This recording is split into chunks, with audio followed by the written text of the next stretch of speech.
Cole Palmer just doesn't care. He's not interested. He is completely unfazed by everything. That first half, he was unplayable because he didn't seem to notice he was playing in this massive game. We're back like Katie Taylor on one of the greatest days to be a Chelsea fan in the modern period.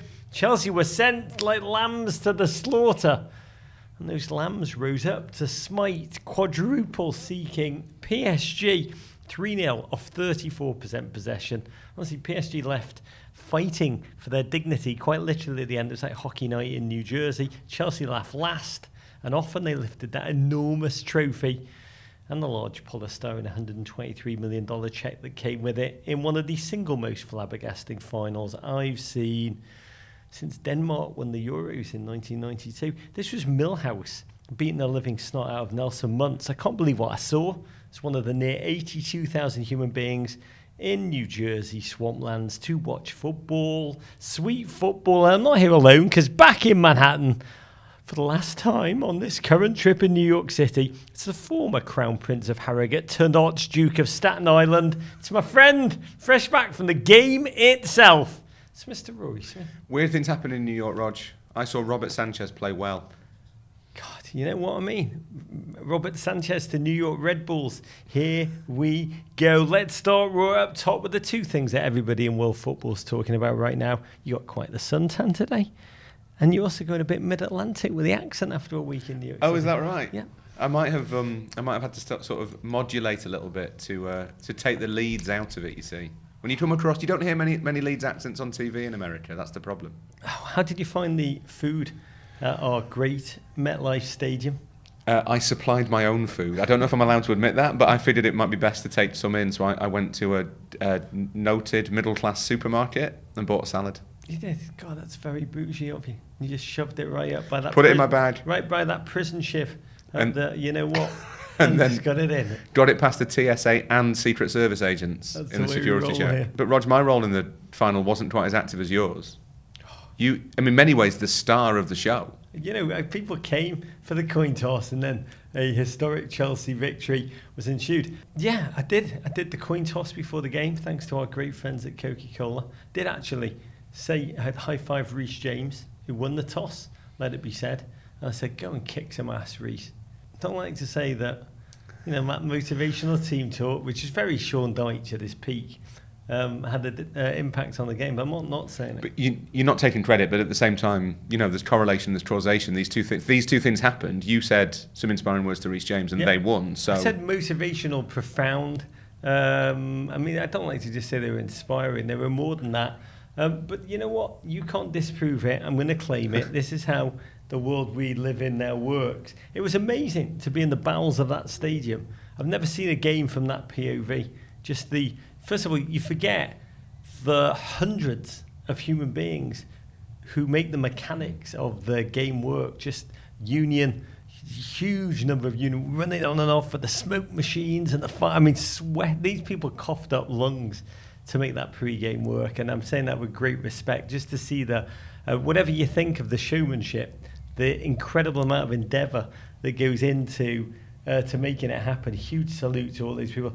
I was watching the kids that do the line, and I had to stand near them, watching them break down in tears with excitement, in all sincerity beforehand. One little kid turned to me and goes, "This is the greatest day of my life." Like that 7-year-old, I was just like feeling it. It's really, I mean, again, you can be sarcastic about it or sincere. I actually found it very moving.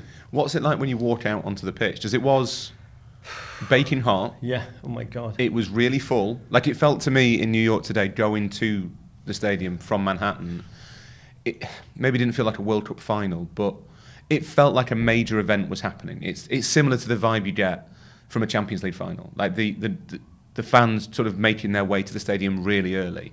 But very few of us will ever walk out onto a pitch with 82,000 people looking at us. What's that like? You walk out onto it and just the blast of heat that comes off that field when you walk out to it, in all seriousness. I honestly thought my eyebrows were going to singe. It was absolutely crackling with heat. And then my second memory, which I've not processed any of this, because I was just like so fixated. I wanted with the coin toss, so I wanted to just like put my hand behind the referee's ear and pull the coin out.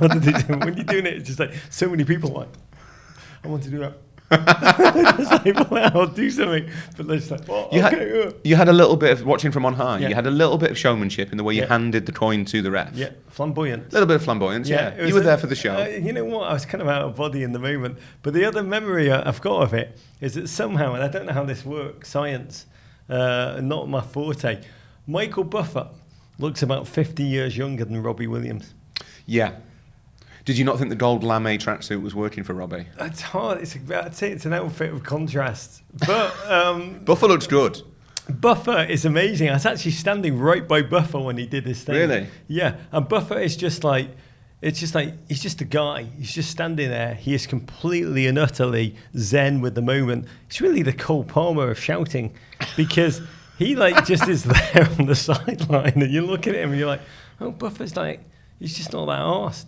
But then someone goes on and like a switch flicks and he turns into like, it's like you plugged him in. He's just like, oh! It was incredible. No mocking. It was incredible to watch the human transformation from a nice, normal looking man. If you didn't know who he was, you'd be like, what's he do? And then, boom, the lights go on. It takes him 0.3 of a second to turn into Michael Buffer. Yeah, one and only. I'm fascinated by how Michael Buffer discovered that skill. Like, I don't know how you worked to that. But at the same time, Michael Buffer might be the best shouter in the history of the world. No one has ever done that job as well as Michael Buffer. Can you imagine? I can, because it used to be in history, I have thought about this, bro, like town criers. There used to be 1 million Michael Buffers. Michael Buffer has just outlasted all of them. He's the last town crier. He is, in a way. It's like that last blockbuster in Alaska, is it? Like the world's last blockbuster. In a way, Michael Buffer is the world's last. I'm trying to think what happens in a post-Buffer world. I'm sorry to go a bit on about this, but like, you can't be. There's not a new generation of Buffers. The person who stands up to be the next Buffer is the people. It's like the poor man's Buffer. Like, who wants that? AI Buffer. That's the only. It's the only possible solution. That's the future that we want and need. Next Buffer. How do you apply for the job? How do you get it? Where? How? Whither? You're a man who owns like a media empire. America's next Buffer surely has to. I'm just a humble coin tosser. God, let us get into the football now. And I do want to start by raising my third first Michelob Ultra of the day to this week with you, Raw, in which we've done show after show after show. We've learned a lot. We've met a lot of you. We've had some magical times, to be candid. But at MetLife, well, like, it was you. There was Tom Brady, Russell Wilson, my mate Robbie Williams, the fireworks. Did you think at all of like, because I did, that was the other feeling when I stepped out onto the turf. I turned to the guy I was walking out, I was like, oh my God, in like 55 days, there's going to be a World Cup final on this very turf. Did you feel any of that? Yeah, a little bit. I think my whole week in the States, starting in Philly and then coming to New York, you've kind of seen foreshadowings of what the World Cup will be like. And I think Philly will be a great World Cup city. I think it'll really, kind of everything's there for that to be a real party town when the games arrive. And I think you've seen as well, like a little bit today, maybe a little bit of what New York, just a little glimpse of what New York will be like in the run-up to the final. It was amazing charging back to this studio, which is just off Times Square, and just seeing so many delirious Chelsea fans hopping out of Ubers and off the mass transit, so many dejected PSG fans. It was really lovely. And you scale that up, make it include 100,000 Argentinians, and that's what you get. I think, look, this is a city that is used to millions of people coming like all the time. There is no more touristed place in the world than New York. But a World Cup is a different order of thing. And it's like the memories of 94 aren't really relevant. Like, if you think about all the way that soccer fandom has changed, not just here, but all around the world since 1994, I'm not sure you can be prepared for a World Cup, for the reality of what a World Cup is. If that's two of the nations that travel in numbers, you will not be able to move for people in soccer jerseys in New York this time next year. It will be delirium. And then we won't have any of the questions that we've had with this tournament of what it means. Just we all know what the World Cup means, men's or women's. For it to be in New York, this place that's so used to having the eyes of the world on it, it's a type of focus that no one can really explain. That is the world I can't wait to live in. But let's talk about this game, which was stats. The first meeting in a major cup final between teams from England and France since 1066. Raw. two youthful teams colliding on MetLife. One, PSG looking for the quadruple, this Swole trophy, and really an exclamation point it was meant to be, we were told, on their season of seasons, in which they have obliterated all comers. They've not just won, they have wiped the floor with massive teams. In the other, Chelsea, winners of the People's Champions League, I think we call it, aka the European Conference League. Before kickoff, let's rewind, Raw. Before a ball was kicked, and everyone was just like, wow, that was one of the great coin tosses of all time. In our preview, we gave them like Luke Skywalker taking out the Death Star rods. Really, I'm not saying they were a fish out of water in this final, but they did have Eddie Murphy coming to America vibes. It was Prince Akeem. Yeah, I as they went kind of through PSG, I did think, I'm pretty sure in at least one of those shows at the Ultra House in Midtown, I'm pretty sure I said some fairly damning things about Chelsea's chances of winning. It's a good job they're not on YouTube. It's a good job. Fans. We weren't recording anything, were we? No, it's fine. No. But I think it's fair to, they were underdogs. They were huge underdogs. It was the team that had finished fourth in the Premier League that would probably accept itself is still a massive work in progress against the team that we had seen destroy Inter Milan, dismantle Real Madrid. It looked at kickoff like you had a side that you've always got a chance because it's football. But PSG have looked imperious for 7 months. They've looked completely untouchable.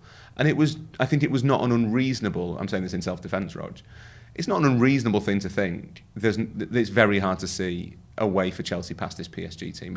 Not because Chelsea are flawed, but just because PSG have been so good. Yeah, I mean, I don't know what it was. Maybe it was that Chelsea were just so bloody offended by the way Michael Buffer pronounced Thames Road. Thames Road! They just started off with a fury in a way they never stopped. Cole Palmer rode through that PSG defence early as if he was on that scooter in Times Square still. João Pedro, what an incredible human being, really a coiled fist. Malo Gusto surging up that right side. 8th minute, Cole Palmer pulled back his foot. You're like, this is the man you want on the ball in that position right in front of the PSG net, made his body shape and just inches wide and agony in that moment. It did feel like, oh, that was your chance, Cole. I did love watching it. João Pedro turned around and just raised the roof in the stadium, which was just guy's been there 10 days. Him turning around to Cole Palmer being like, don't worry, I got this, was a really, really lovely moment. The opening exchanges in that press box were you just like, my God, what parallel universe is this from the one we thought we find ourselves in? Yeah, those first 10 minutes, you were surprised by, consider all the knowledge and experience that sits in the British media. No, it was surprising. I don't think anyone thought Chelsea would have come out that aggressively, not just because of kind of the nature of PSG, but the heat. The way you would expect to play, and I wonder if that's part of it, that PSG probably were expecting everybody to play their way into the game, conserve a bit of energy, get used to the ball. And Chelsea just roared at them. And it was obvious really early on what Chelsea were trying to do. They'd worked out that PSG have got those two amazing fullbacks who raid forward all the time, and that means there's loads of space behind them. Including one of the best player in the world. Including, as far as I'm concerned, the best player in the world. He didn't have a great day. But Nuno Mendes and Achraf Hakimi have been superb for PSG for months. And Chelsea looked at that and said, that's your strength, we will turn it into a weakness. And that ultimately is really good management. Yeah, I mean, I want to say one of the joys of the game for me was just how many Chelsea fans were in that stadium. It was just like a massed phalanx of fans behind the goal. Huge number of them really interesting in Ecuador jerseys for Caicedo, which again gave me, oh my God, the World Cup's going to be amazing vibes. But massive turnout, made a mockery of the empty stadium in Atlanta, which feels like it was about 5 months ago. Not a crowd that sounded like one you're used to in England. It was quite funny. You go and watch Chelsea. That is a crowd that does not like even one misplaced pass. This is the crowd that will ride you. This was no moans. It was so forgiving, Raw. I mean, it was just fascinating how different a fan base can sound half a world away. Yeah, I think part of that is because, like, American fans or fans based in America will have different, like, expectations and norms in terms of how they support. But I think in that crowd, and I can't be certain, it looked to me like there were people who had come across for this game, and whether they'd been following Chelsea around the tournament or whether they'd flown out for the final, whether, to be honest, there's just quite a lot of English people in New York at any one time. Logically, some of them will be Chelsea fans. there were kind of, British Chelsea fans there, I think. Maybe there's a novelty to being in New York. You can drink in the stands. It was a lovely sunny day. It feels exotic. It feels different. It feels exciting. It was blissed out. Blissed out. It was quite a positive crowd in a way that football crowds often aren't in the Premier League, where you're told, like, what happens in this game will define your level of happiness potentially for your entire life. Like this one game at home to Southampton, you have to win in the right way, or you will be miserable forever because your team are failures. Maybe, and we'll talk about this a bit later in more depth, I think, maybe because the meaning of this tournament isn't quite as clear, because it's the first edition of this version of it, maybe that takes the edge off. But do you know what? It's okay for football matches to happen and not feel like life or death. That's acceptable, I think. God, that has never felt truer in this moment. And long may that spirit continue, Raw. But Chelsea played the press so bloody well, so intelligently. They put a doubt in PSG's mind, almost an existential one. In the 22nd minute, Sanchez played a long ball to Gusto just inside the PSG half, kept onside by Nuno Mendes. Gusto collected, drove into the box, had his initial shot blocked, scooped up his own scrap, slid it to a streaking Cole Palmer, who unfolded the single most Cole Palmer of finishes, one where he kind of casually passes it into Donnarumma's bottom corner. 17th goal of the season, or maybe first of the new season. I don't know where the lightness ends and the darkness begins. 8 minutes later, he made it to Levi Colwell, springing monosyllabic Messi again down the right. Cole sat down. Beraldo with a little hesitation before essentially replicating that first finish low again to Donnarumma's right. Get to Cole in 1 second. But these goals were essentially replicas of each other down that left, attacking Nuno Mendes. I've got to say again, Raw, PSG had let in 1 goal all tournament. They rarely make mistakes, but here they'd almost made the same variation of the same mistake twice. How does that happen? Watching the bully get bullied, was it tactical? Was it luck? Was it game plan? Was it heat? Was it exhaustion? Was it one extra day? How do you understand it? A little bit of all of the above, to be honest. I think partly it's the fact that, PSG played their semi on Wednesday and Chelsea played theirs on Tuesday. I think in this heat, that's a real advantage. It looked a little bit like maybe PSG had hit a bit of a wall. They didn't have the same energy. Their press wasn't working as it has done since January. I think the other thing might be emotional, though, that it seemed like, and maybe I'm retrofitting an explanation based on the information we have, but that's all we can do, Rog. That's the game we're in. That's all we do. But I wonder whether to PSG the power and the verve of their dismantling of Real Madrid, I wonder whether they felt that was their final. That Chelsea do not have the same aura, or did not at the start. They don't have the same aura as Real Madrid. I wonder whether PSG had gone into this game just a little bit like, this is a weird word to use given how hot it was there, undercooked. That they looked like maybe they thought the tournament was already won. And then if you flip it around and give Chelsea the credit, if you give Chelsea agency, they'd clearly identified a weakness. And it's one thing identifying a weakness. Every coach will have done that. Every coach will know Nuno Mendes bombs forward, and that means there's space, and you have to get into that space. What Maresca did was exploit it in a way that they couldn't stop. So not only do you have Gusto raiding forward and Cole Palmer sort of drifting out into that right pocket, you also have Reece James who can slot in as a right back, playing in midfield. So you've got that kind of extra cover there. And Chelsea dominated that right flank for that, especially in that first half. They really took control of that right flank. And the one other thing I give myself credit for, Rog, and I don't like to give myself credit because I'm a Yorkshireman. Did you also give Reece James a motivational speech? I gave Reece James the one thing I did say at the Old Trafford, I think is kind of true. Do you remember we were trying to think of ways in which Chelsea might hurt PSG, and all I could come up with, they're quite tall. They went high. The first goal comes from a long ball. Yeah, it's break the press. That Nuno Mendes can't quite judge, and it's kind of a mistake. It's not really a mistake. He's kind of unlucky with it because Nuno Mendes is perfect. He's basically perfect, but like he gets a little bit unlucky with where the ball drops. It hits his head, and if it drops that way, it goes out for a throw, no danger. But it drops inside, and Gusto's on it. They worked out that they did have a physical advantage on PSG, and they exploited it. So I think it's all of those things. But when it comes down to it, you have to give Chelsea huge credit for not only seeing where the weakness was, but knowing how to get at that kind of sore spot. Again, in a way which for PSG was unstoppable. 43rd minute, it was Chippy Chips 10 again, this time dropping deep inside his own half, picking a ball up on the half turn. PSG defence in this moment respected him too much, backed off, allowed him to slip a triple beam balance weighted pass to João Pedro, and he finished. I love this finish. First, he looked at that Italian sandwich Instagram influencer Donnarumma. He said, sit down. And then he slapped the ball. It was really clever. All of his finishes are some of them are just unbelievably violent, but most of them are beautiful in their execution. But this goal was probably 75% Cole Palmer. 2 goals and assist in that first half, out there making PSG look like a French Brighton. Rory, was all it took for him just a quick session on a lime scooter in Times Square to make him feel free again. But what's so brilliant about Palmer, I think, and he does kind of go hot and cold a little bit, like most players do, and I think there has been a question mark over him for a little while now about how frequently he kind of defines big games. Whether that was a big game or not is maybe a matter of personal taste still. I think if you support Chelsea, definitely a big game. If you support PSG, probably not that important. But there was a lot of pomp and ceremony at the start. It will, to the players, not least to the coin tosser, it will have America's foremost tosser. It will have felt Mr. C tosser. It will have felt like an occasion. Like you have all the fireworks, you've got all the confetti cannons, all that stuff. You've got Michael Buffer. You're getting ready to rumble. Like it feels like this is a big thing. You know that you're representing everyone who lives in and around and under the Thames. Like.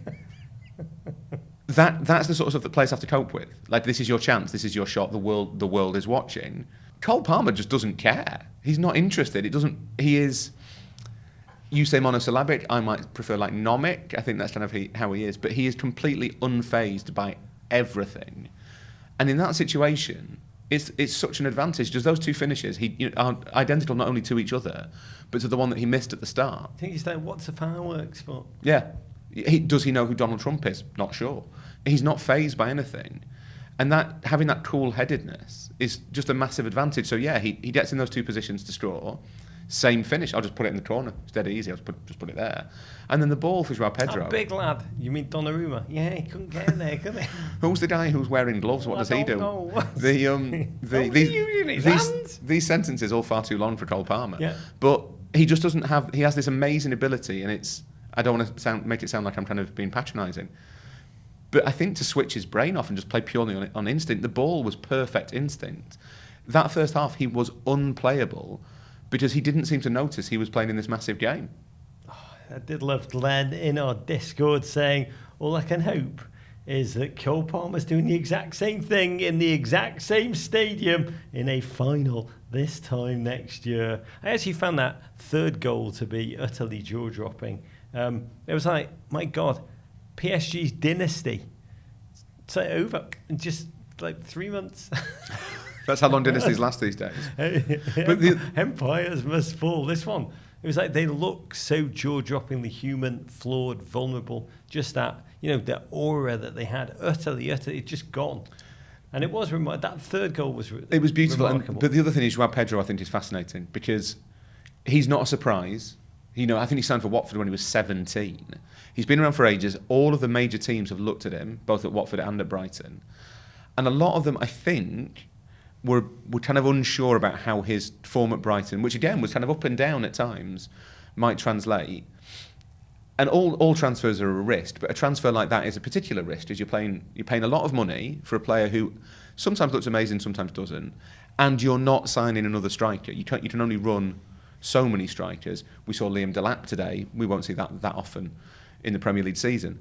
But João Pedro has improved Chelsea inordinately, immediately. All the media when he arrived said, where's he going to play? Well, he's going to play up bloody top. He's going to score bangers for fun. I mean, it was his confidence, watching him in the flesh is really, really remarkable. Because, I mean, your Cole Palmer theory, I don't know him well enough to know whether it's true or not.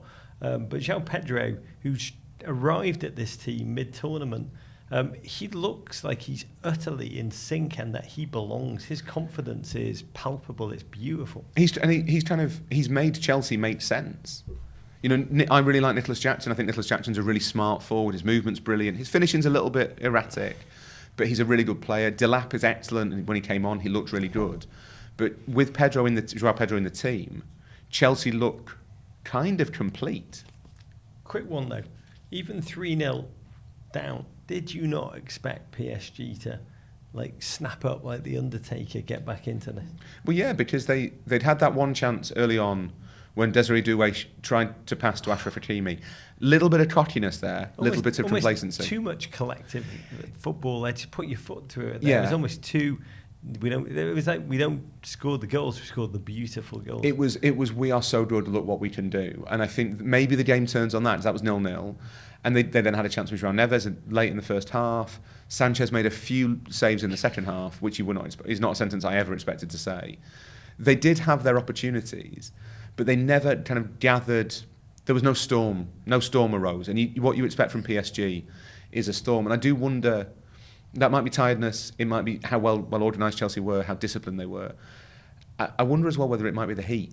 Because we've seen that in the other semi-finals, that the teams that score first, it's really hard to chase a game when it's that hot. It's like playoff hockey. Score first, you've won the game, baby. PSG, I've got to say, that signature kick-off of terror and menace, the boot in the ball right out, we're playing the game there.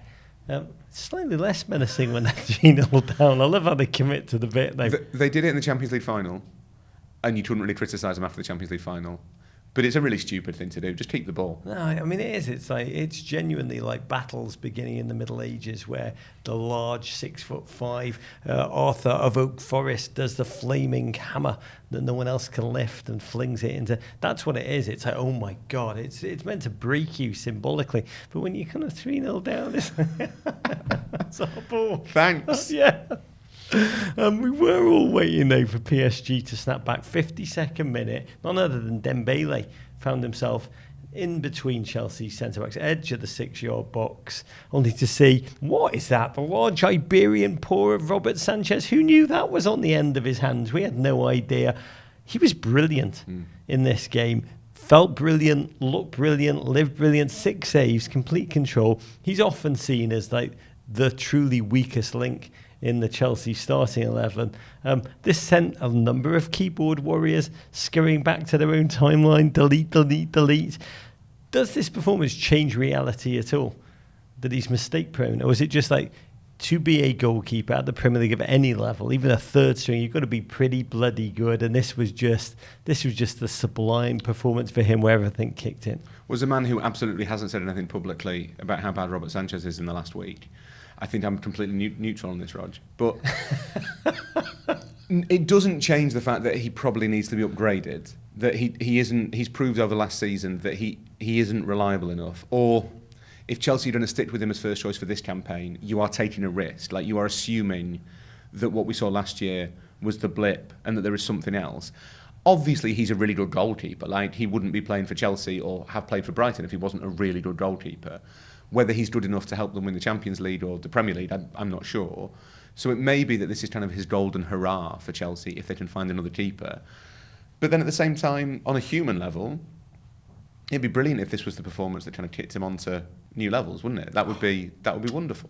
I love the meme of him that people have photoshopped in the Peter Cech helmet, the ultimate tribute. After that, it pretty well just became less a game where the result was up for grabs. It was who would win the argy-bargy. Remarkable 85th minute, João Neves just brazenly, blatantly grabbing a tuft of curls of Marc Cucurella's curly locks, giving them the old tug. That hair in those kind of moments when the heat's rising, it's just a provocation to elite footballers in those moments. I feel like João Neves let himself down a little bit.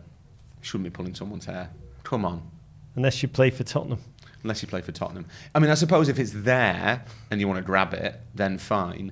But it kind of summed up where PSG were at that point, didn't it? It kind of made it clear they were 3-0 down, they were going to lose the game, and they were quite annoyed about it. It was who is going to win the afters, and that was that. Things truly turned unsavoury. Final whistle, the skirmishes all over the field. Repeat. One flashpoint involved PSG manager Luis Enrique, who we praised for his wonder, his empathy, his humanity, his leadership, charged into an argument involving Donnarumma, who needed to be. It took about 5 minutes for the coaching staff to calm him down afterwards, constantly pulling him away, constantly trying to charge back. But it was Luis Enrique gave João Pedro sort of a shove, slashed open, hand slap. I don't know technically if that's a move. It's pretty unbecoming of a gent that we admire so much. Right? Yeah, seeing a manager involved is particularly bad, I think, because they are meant to stand slightly apart from the kind of melees that happen occasionally after games. I'm not quite sure how FIFA will feel about it, because it is obviously, in theory, the sort of thing we don't want to see. Literally nobody in MetLife was unhappy about it. Everyone thought it was quite funny. It is a little bit unbecoming. It's not very sportsmanlike. But at the same time, it kind of suggests that PSG were annoyed to lose, and that's kind of what FIFA wanted to happen. They wanted this to mean something to the teams.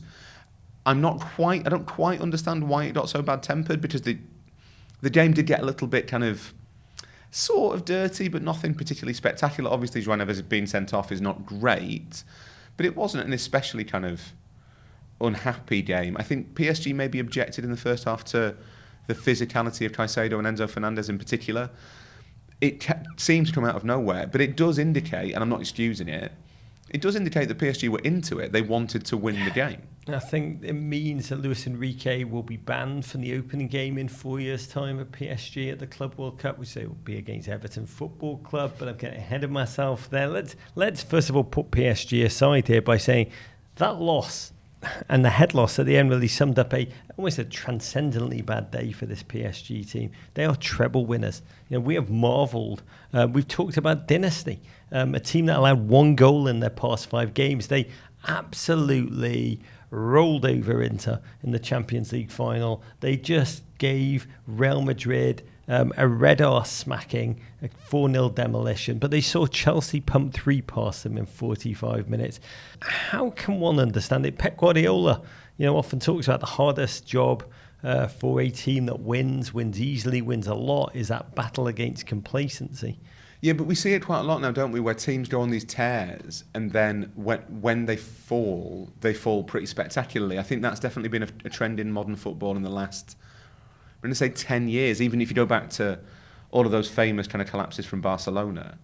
I think teams are now the standard is so high for both sides. Everyone is so good and so well organised. And the rich teams, Chelsea and PSG being 2 of them, have such quality that if you're just not quite on it by 0.1%, then that can open up a chasm. It kind of like on a beach where a little channel suddenly becomes this huge river.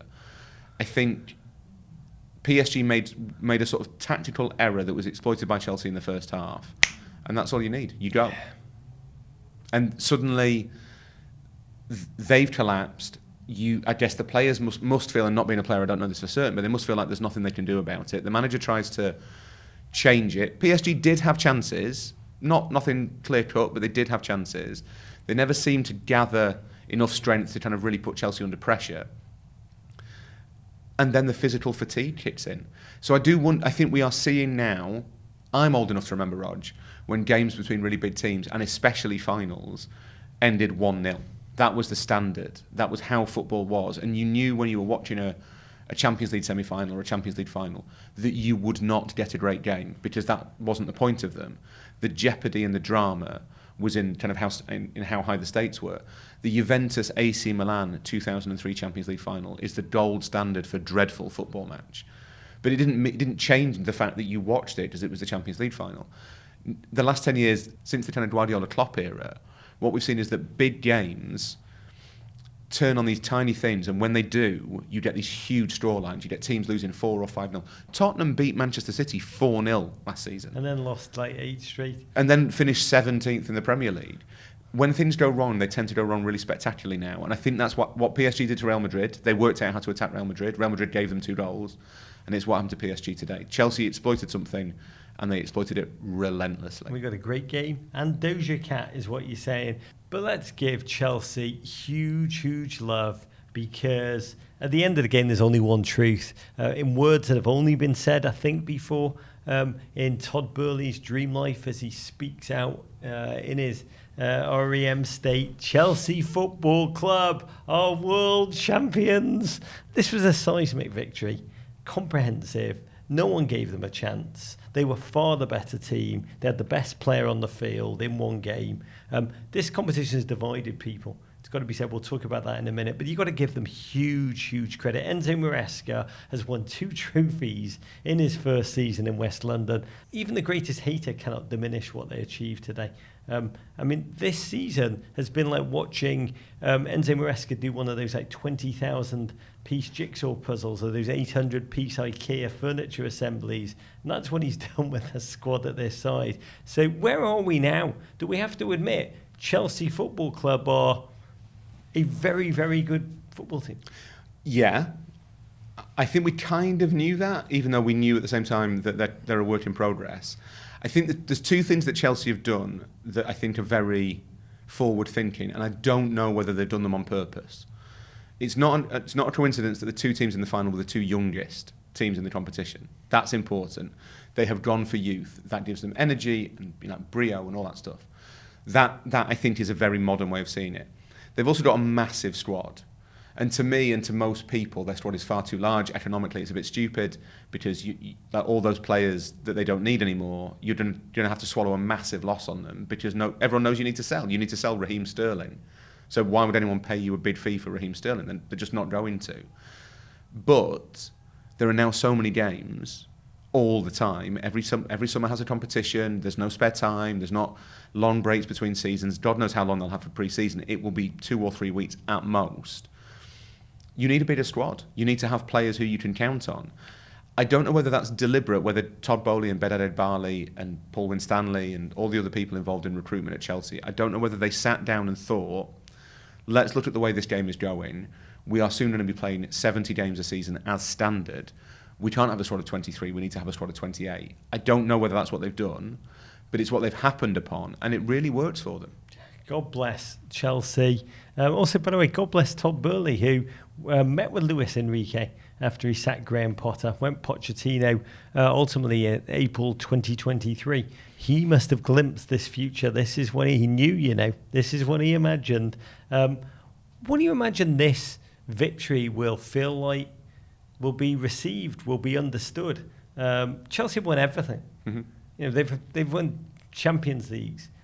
They've won titles. They've won almost by divine right for periods. Where do you think this trophy fits in the pantheon? Well, it's quite important in Chelsea's self-identity that they are, I think, one of just a handful of teams who've literally won everything. Every trophy that has existed, they have won. Completionists. They are. They are the champions of everything. They've been world champions before. They won the UEFA Cup, the Europa League, the Florida Cup, the Cup Winners' Cup. No Florida Cup, admittedly. So it is important to them in terms of Chelsea as a club was. Certainly post Abramovich has been about winning trophies. That's what they do. They win. So that's a welcome return for them. I think it's a shame they're not doing a bus parade. As we talk, Rog, there is no plan for them to do a parade when they get back to London, which I think is kind of a missed opportunity. People like a parade. But it also imbues the trophy, the victory, with meaning. It says this is a thing worth celebrating. I think if you don't do a parade, then you're almost saying, well, actually, that didn't matter that much.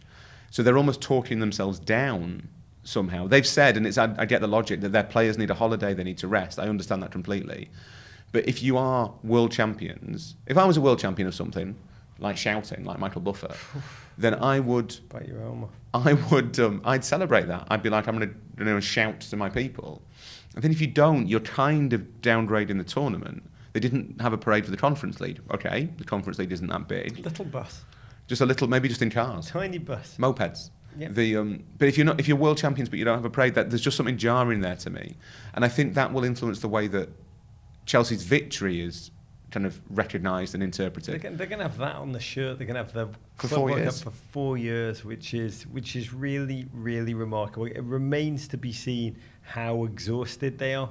To play what price they'll pay for winning the battle, but next Premier League season, just the fatigue, the heat, the fielding their big players in sustained tournament fashion without the break. Hence, no on the bus tour. But let's talk about the legacy of this tournament. FIFA have hailed this tournament as an enormous success. Jurgen Klopp has referred to it as, to quote, the worst idea ever implemented in football.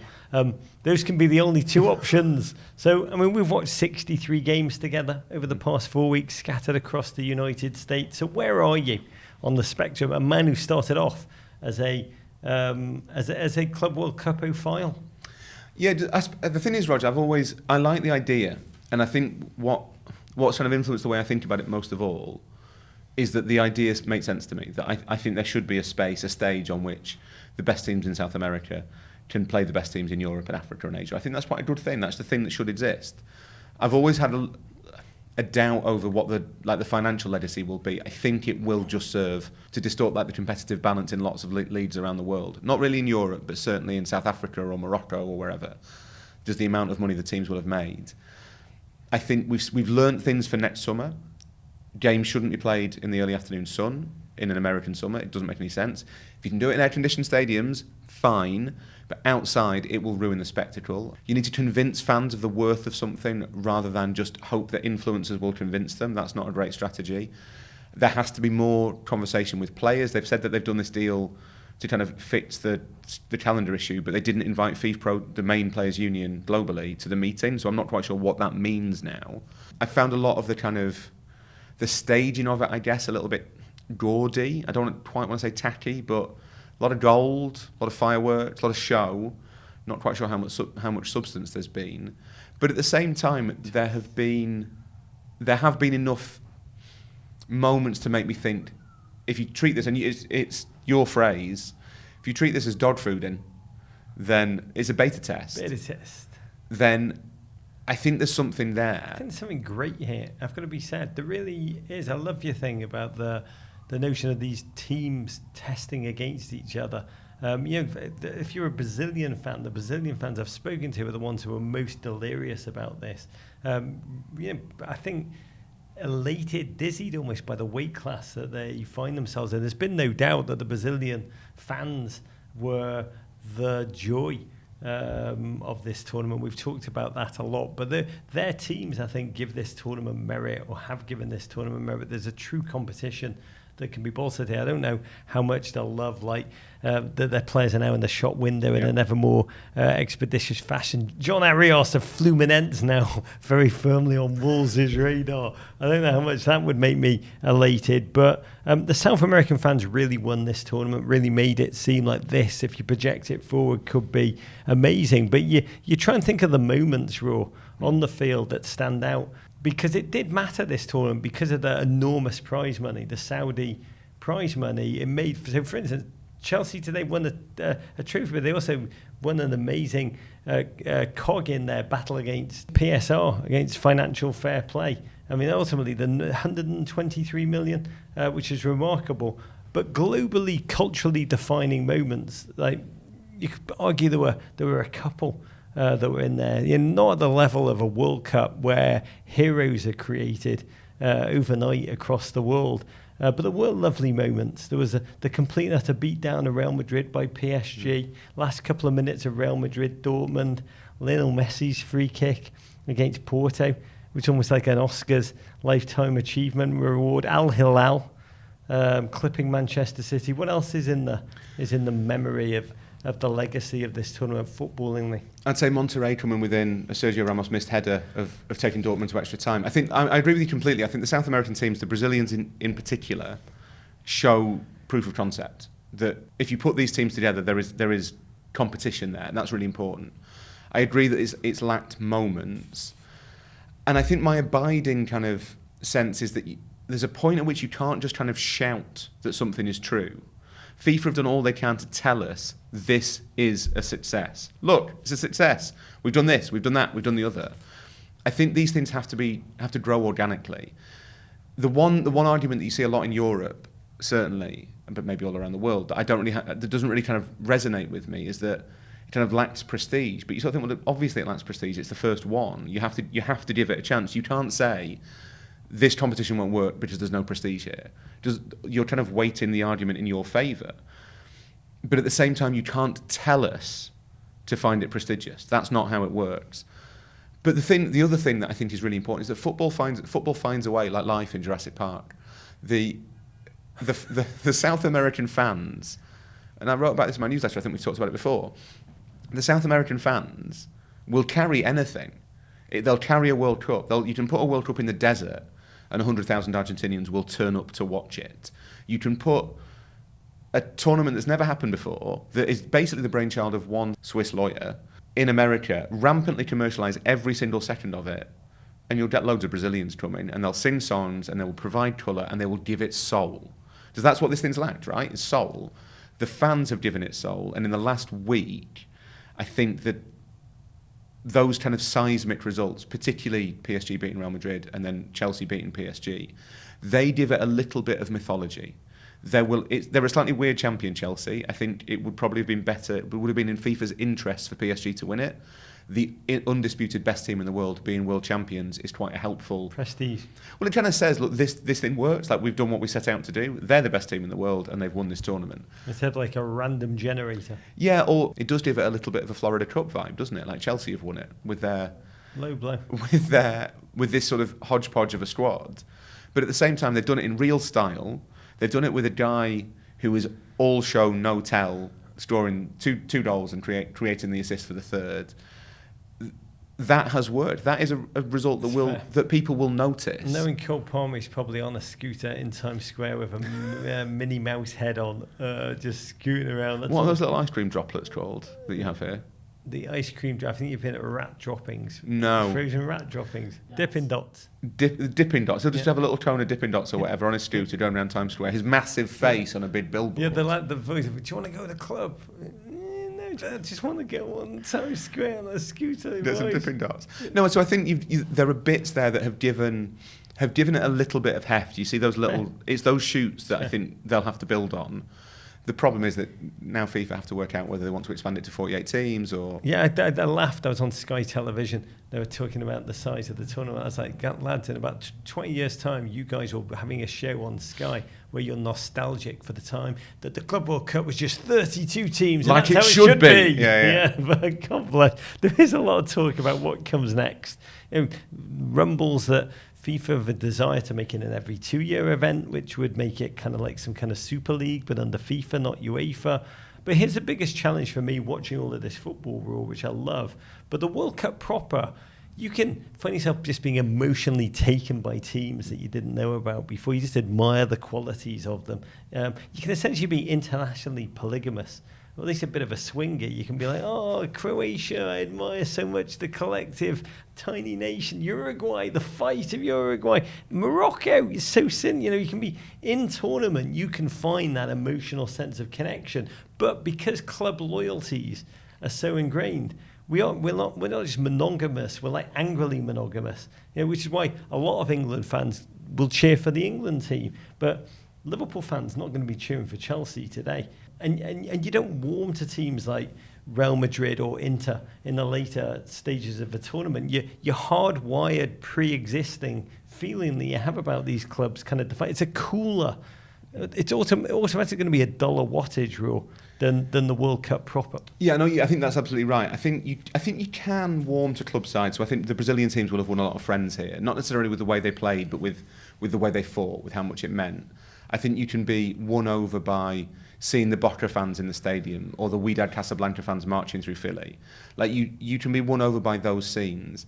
And I think even but then they're obliterated and then they're gone and we're down to the last stage and we're just like, oh, we meet again, old foes. It's not, you don't warm to these teams, you don't root for these teams, you're not emotionally, deeply connected all the way through. But that's because we're so exposed to them. So I still harbour, despite all the pain they've kind of inflicted on me, like I am still kind of impressed by the grandeur of Real Madrid. But they're sufficiently familiar that I can't be a Real Madrid fan for a bit. I'm not. But I think more dangerous or more challenging for FIFA is that the fans of the clubs who aren't here, it is in their interest to think it's not important. Because if you're a Liverpool fan or a Man United fan, Arsenal, Barcelona, you don't want to think this is important. You actively want to think it doesn't matter. Which is why I think FIFA will find a way to make sure there's a format where all of these big clubs, Liverpool, Arsenal, Barcelona, and the millions of supporters, the millions of eyeballs they can pull in will be in the next iteration, and Everton. But you also have to have a little bit of modernity, don't you? Like, it is weird that they sent 2 Portuguese teams to this tournament, neither of whom is champion of Portugal. The champions of Italy aren't here. The champions of Spain aren't here. The champions of England aren't here. That is strange, and it's difficult logistically to say, Barcelona win a title at the end of April. By the way, you're spending your summer in the United States. Like, that's tricky to organise, but at the same time, it does just trying to diminish the competition, because with all due respect to Red Bull Salzburg, it's not really clear why they were here. No one was thinking, to establish who the best team in the world is, we definitely have to check that they're better than Red Bull Salzburg. The road to glory goes through Red Bull Salzburg. So, and they deserve their place on the coefficient, and that's how they decided to do it. I think there's a point where you maybe just have to commit to the bit and say, we're trying to find out which is the best team. These ones are the best teams. These are the contenders to be best teams. So let's get them in instead. I watched today, and people were having a great time in MetLife. But it is fascinating when you're in a great European venue. You're not just watching the game itself in that moment. You're watching the history of the games that have been played on that field before. When you're at the San Siro, you're in a vaunted temple of the game. MetLife. When we mental, there was like the Jets banners were still up to watch a game played under Mark Gastineau's banner and Jim Klecko. It was like, yeah, I mean, I realise there's a marketing adage that you can take an old product to a new market or a new product to an old market, but it's almost impossible to take a new product to a new market. And seeing this tournament, this new tournament that is taking its first steps towards building its own mythology, but seeing that in this stadium that is not built for this kind of football, that is a challenge that ultimately is going to need many, many redos before it's overcome. Especially in a sport that's so wedded to its own traditions, that values tradition above all else. Football is not easily changed. It doesn't really want to be changed, and there's an argument that it shouldn't be changed, as it works quite well. Quite a lot of people like it. It's very popular. So why do you need to kind of add more onto it? I think, yeah, it does feel a little bit like there's something alien about it. I think I'm on my own personal journey, Rog, about not kind of thinking that there's a correct way for football to sound or to feel, or you're allowed to go to a game and just enjoy it and just have a nice time. That's legitimate. I don't think it's for people. I'm a man in my 40s. I don't think it's for me to gatekeep what football should be like for people. But at the same time, it does feel like we increasingly take this thing that we love and we just put it in different scenarios and say, well, just watch this then. You'll like this. It's football. You'll like this, and we don't think about what it means or what it's for or what its purpose is. And I think what we've seen this month is really indicative of where football is now. That it's a sport that is determined to milk every last drop in the name of kind of creating content and kind of complete saturation coverage. I'm not sure that's really healthy for football, but I'm not sure anyone within football is really having that conversation. So I've enjoyed the tournament. I think it has a place. The part of me that really wants the best team in the world to be Brazilian or Argentinian thinks this is a good thing, and I can't let go of that. But at the same time, it does need to be thought through who it's for, what it's meant to be doing, and how it relates to the rest of the football world, I guess. Yeah, I mean, in terms of the content, we do have to mention President Trump arrived on the field to present the trophy. So the reception was complicated. We wondered whether in England they'd ever have King Charles not only just hand out the medals, but then also jump up and down with the players. Cool. I think I'd like to stay and celebrate with you. But do you know what? It's a bit different. Yeah, and obviously there's a kind of a lightning rod issue around President Trump. But I think if you go back to 2022 and the World Cup in Qatar, the Emir stayed on the podium and gave Lionel Messi a bish, the traditional black robe that Qataris wear, and it felt at the time very much like Qatar was saying, this thing has been ours. Like, Lionel, you've won it, but let's not make any mistake. This is our thing. It felt a little bit like that at the MetLife today. That it was. This has been a tournament that has, Gianni Infantino. This shouldn't be an overly controversial statement. Gianni Infantino has made a real effort to get close to President Trump, and you can think that's good or bad or neither, but he's definitely done it. And this was maybe a little bit of the payback, I guess. This is kind of what Trump gets for allowing that access to the most powerful person on the planet. And that in itself is an indication of where football is now, that it is this, both President Trump and the Emir of Qatar see it as this incredibly potent political symbol. And again, that's something that we as fans have to start to reckon with a little bit, I think. At Penny27 posted on our Instagram, Cole Palmer's just up there wondering what the man from Home Alone 2 is doing up on the podium with him. Which I love. You were shot. You were like, we're living in a world now where Cole Palmer and President Trump have had a conversation. I mean, it is genuinely astonishing to me. You know, when you have like I don't know whether this was like it for you at your wedding, but you tend to have that fear of like bringing different people from different parts of your life together and how they'll get on. Like that must be. Like Todd Bowley must have been really like, do you think Donald will like Cole? It must have been really stressing for him. He was facilitating their conversation, which I'd love to know exactly what they talked about. Part of me probably thinks Donald Trump believes Cole Palmer must be Arnold Palmer's son.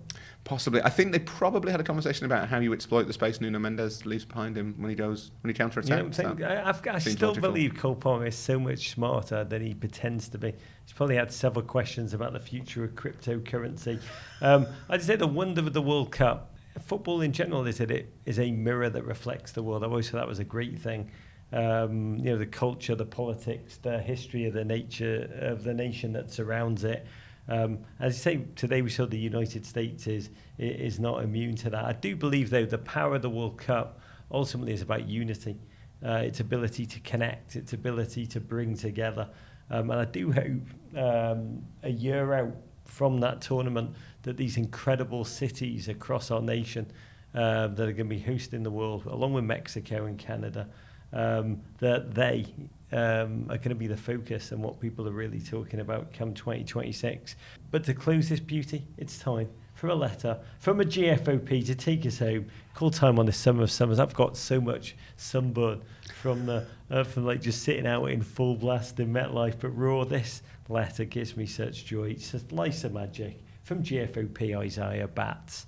Do the honours.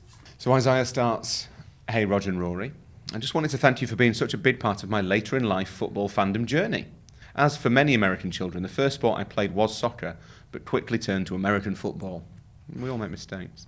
I played until sophomore year of college." Say that again. Sophomore. But I don't know what it is. By the way, just to be candid, we're laughing at Michael Buffer. First American word he counts it, sophomore. Sophomore. By the way, you don't think it's a good job for Buffer that it wasn't a Leicester versus Norwich final? That or Loughborough would have really screwed him. Buffer would have just wouldn't know what was going on. Leicester against Norwich. Sorry. I obviously know it's pronounced sophomore. Yeah. My joke was, we don't have that in Britain. I've never understood what it is. Is it like second year? You just reverse buffered. Second year. Second year. Yeah. I played until my second year of college and paid absolutely zero attention to the real football played around the world until I got the opportunity to travel abroad and realised I'd been wrongly indoctrinated into thinking American football was the greatest sport ever created. Only then did I realise the error of my upbringing and how I missed out on the beautiful game. Welcome back to our loving arms, Isaiah. So I returned to it about a year ago and decided to jump headfirst into the world of real football. I didn't know what teams to support, but I had a buddy who was an Everton supporter. This is going to end with him not liking football. It's a terrible mistake. So I figured it. This is just to be clear. I don't know what's on the letters before I read them. I know, I love this. Sean Dyche turned him back onto football. Imagine like your first exposure to football being Beto. So I figured it'd be easy to just go with that. Little did I know what I was getting into, but it stuck. Through all the ups and downs of this season, I couldn't help but be pulled in by the tragedy and triumph of Everton Football Club, where even draws feel like Super Bowl wins. As an American in Texas, I never thought I'd ever say that. Long story short, your show made diving into football such a joy. I don't think I would have fallen in love with it so much without you and your show. I don't know how I found it, but I'm here to stay. And now that I'm expecting a baby boy in October, I can raise him up in the way he should go, as a football fan. As an Everton fan. What are your feelings on burdening children to be Everton supporters? I think it's wrong. Thank you for being such an ambassador. Say that, was that you editorialising? I'm editorialising. Thank you for being such an ambassador for the beautiful game and bringing light to the poetic nature of the game. One question before I go. How optimistic should I be about all the buzz around the Toffees coming into this new season? Get in. I hear it's the hope that kills us. Best, Isaiah Batts. Raw, first of all, Isaiah Batts, congratulations to you and your partner. We are so bloody thrilled for you. I hope you call the baby Jordan Pickford like a proper baby name. And just know that getting up early, volunteering to your partner, be like, I'll get up early Saturday and Sunday, and then watching with your son Premier League football when he bounces on your knee, passes as being like a really good dad and childcare and sacrifice. But Raw, the Everton question, don't know what you think about that. Give a quick blast for poor Should we put Isaiah out of his misery? For the first time in quite a long time, I think Everton have signed or are about to sign a player who I think is quite good. Tierno Barry, the striker they've got from Villarreal, I think is a player to be genuinely excited about. And more importantly, Rog, he's a player who's on the way up and not on the way down. Because Everton have made that mistake so much recently where they've signed a player who you can tell kind of thinks they're doing Everton a favour. Whereas Barry is looking for... This is his big move. This is his big chance to prove he can cut it in the Premier League. I don't think next season will be as difficult for Everton as the last couple of seasons. I think they'll be fine. And they'll have that lift of having a big, shiny new home to move into. God bless. I can't wait for them to move into the big dick. I mean, first of all, Isaiah, we're moving from the focus of the Club World Cup back to the Premier League. And as the clubs we love are about to descend in the United States, I will say Everton are about to take a stage in New York City, a couple of blocks from here, with me, July 25th, for a night with David Moyes and some of the biggest players on the squad. The venue has just made 22 more tickets available. Grab them from our social because it is going to be my happiest night of the year. But I believe like this is more than a new stadium. It's almost like a chrysalis that the club are going to crawl into. New ownership, David Moyes back, Grandpa is back to return to that level they were when I was a kid. You caught the tail end of that when we were a mighty, proud club who you could, we won trophies. Opponents would fear us. New hope, new wonder, new sun, please God, Isaiah. I do love your line about how draws feel like Super Bowl wins. I'd say welcome back to football, man. That's really the important thing. We've had so many over the past season, thousands of new fans returning to football alongside of us, and that, like football fans falling into our show like snow on snow, it's what makes my heart utterly swell. Isaiah, I want to thank you for your letter to More Football Together. And Raw, thank you to you. It's been an incredible week being in your company. You're an amazing human being. The whole team here savoured every single second. You're about to return to Harrogate. That chocolate orange only diet starts again tomorrow. But what has been your favourite memory of being here with us? It's been amazing to spend so much time with all of you. It's been a pleasure to be with you, Rog. It's been a pleasure to be with everybody from Men in Blazers. I've had an amazing week. We've done some amazing stuff. I've had to disassociate my mind from my body quite a lot when you're kind of on stage in New York with Clint Dempsey and Jurgen Klinsmann. It's just deeply weird. I'm not going to lie to you. It's a weird thing to happen. But it's been the stage or the Clint? Just all of it, just being on stage in front of people in New York City is. They loved you, man. But for someone who's just a man from Harrogate, it's a bit weird. But it's all been amazing, and it's been such a pleasure to spend time with everybody. The two things outside of that have been my highlights, notwithstanding the Club World Cup final. I went back to Philly on Saturday, had a day off, and saw a friend of mine who I've not seen for 10 years, who lives in DC. He'd driven up for the day, and the first thing I saw when I got out of Jefferson Station at Reading Terminal Market was an ice cream festival, which I was in your honour. I assume so. Behold, we have gathered our finest creameries for you to taste test. Felt like vaunted ice cream, man. It felt like Philly knew that there was someone in town who knew a lot about ice cream. Yeah. I had went to a place called Hangry Bear, a little stall. I can't pronounce the name of the river. Strudel River Surprise, chocolate, caramel. It was excellent. Had little what we'd call Rolos inside. Really good. Lovely vibe. Philly's a great city. It'd be a brilliant place for the World Cup. But the main highlight comes from my first trip to Philly, and I can only describe it in 5 words, Rog. And those 5 words are Betsy, Ross, dog, beauty, pageant. It's kind of amazing. It's like the America that we grew up watching from England, where they'd just be like incredible. Just walk down the street, just dog pageants for no reason. It was literally everything I wanted. I know. It's why Betsy Ross is such an American hero. When I heard about this, I just wanted in. I just bite your arm off for a Betsy Ross dog pageant.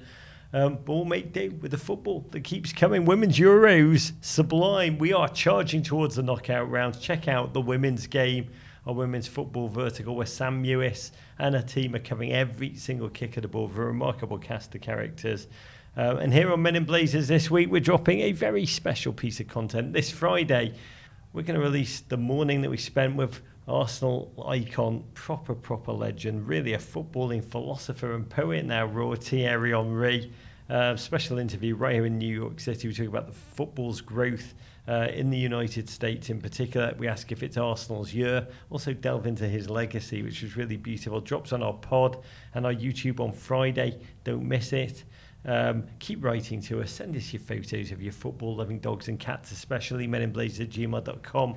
You let us give us such joy. I want to get back to my own dog, to be candid. We are 333 days away from World Cup 2026. Michael Buffer just practicing all of those nations' names in the mirror until then. Let's savour each and every one raw. Huge love to you, man. You're going to need more than one buffer. There's so many games, man. We're going to need a bigger buffer. This is Rog sending you big, big love. Let's not take a second of watching football together.